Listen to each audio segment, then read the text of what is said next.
अस्सलामु अलैकुम रहमतुल्लाहि व बरकातुहू। अल्हम्दुलिल्लाह हम सब जानते हैं कि अल्लाह सुब्हान व तआला ने ये जो दुनिया बनाई है, इसके अंदर हर किसी न किसी के लाइफ में हर एक की ज़िंदगी से एक स्टोरी ज़रूर जुड़ी है। तो आइए हम एक ऐसे लड़के की स्टोरी को देखते हैं जो बहुत ही मिसाली स्टोरी है। ये जो लड़का है आउट ऑफ इंडिया यानी कि इंडोनेशिया या मलेशिया से ताल्लुक़ रखता है। मुझे इसके सिटी का नाम जो है सही से याद नहीं आ रहा है, बट मैं जो स्टोरी बोल रही हूँ ये वाकई में एक सच्ची है और एक मिसाल है हमारे लिए। वो क्योंकि वो लड़का जो है बहुत ही ओपन माइंड लड़का था और उसके जो है हर तरीके से उससे जो है फ्रीडम हासिल होती है, यानी कि वो जो चाहे वो करे।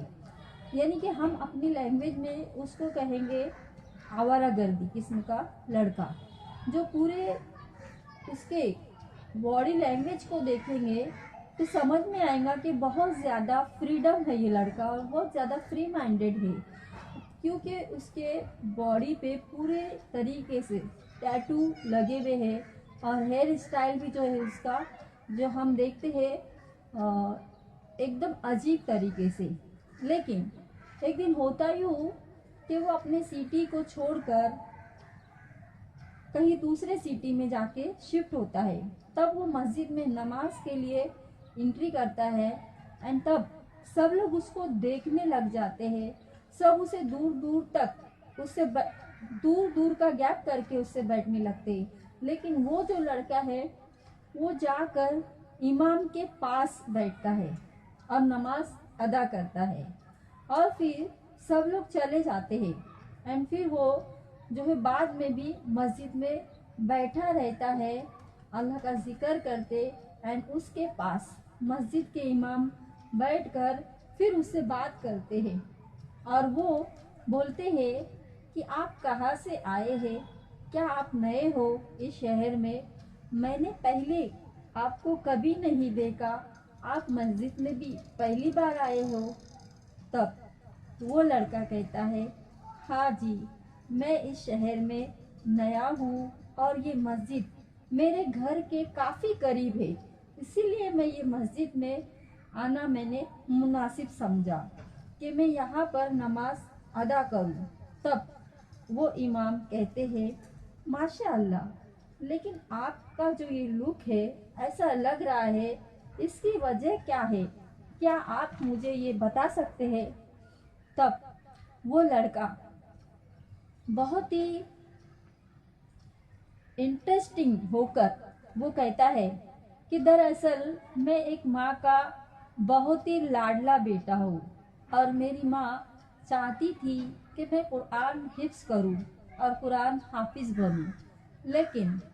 मैं अपने चाचा को ज़्यादा फॉलो करता था, उन्हें पसंद करता था, क्योंकि मेरे चाचा से हमारे एरिया के यानी कि हमारे जो मोहल्ले के वाले लोग थे वो काफ़ी डरते थे और लोग हमेशा उनसे डर कर उनकी मदद करते थे, उनको ज़्यादा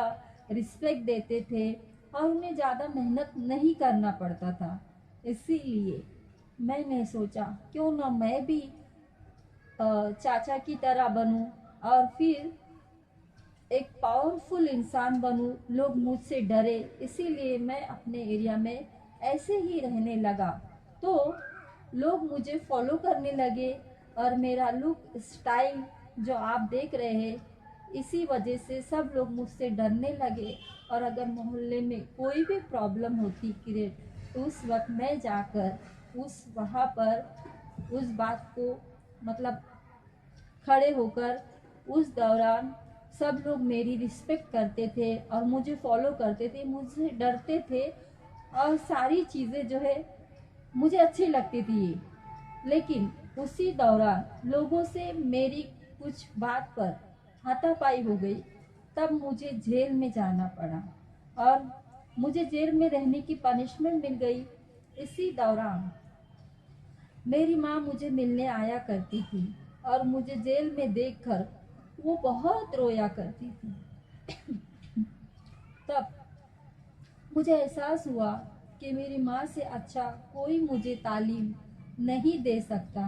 ہے، نہ ہی مجھ سے اتنا ہونے کے باوجود اتنی محبت اتنی شفقت سے پیش آئے گا۔ تب میں نے ڈیسیجن لیا کہ میں اب جیل میں ہی قرآن پڑھ کر حفظ کروں گا، اور الحمدللہ میں نے 8 مہینے میں پورے 30 پارے حفظ کیے۔ الحمدللہ اسی کے دوران میری جیل کی سزا بھی ختم ہو گئی، اور پھر میں نے جیل سے رہا ہونے کے بعد نکاح کیا، اور میری بیوی اور بچے کو لے کر میں نے ڈیسیجن لیا کہ میں اس شہر میں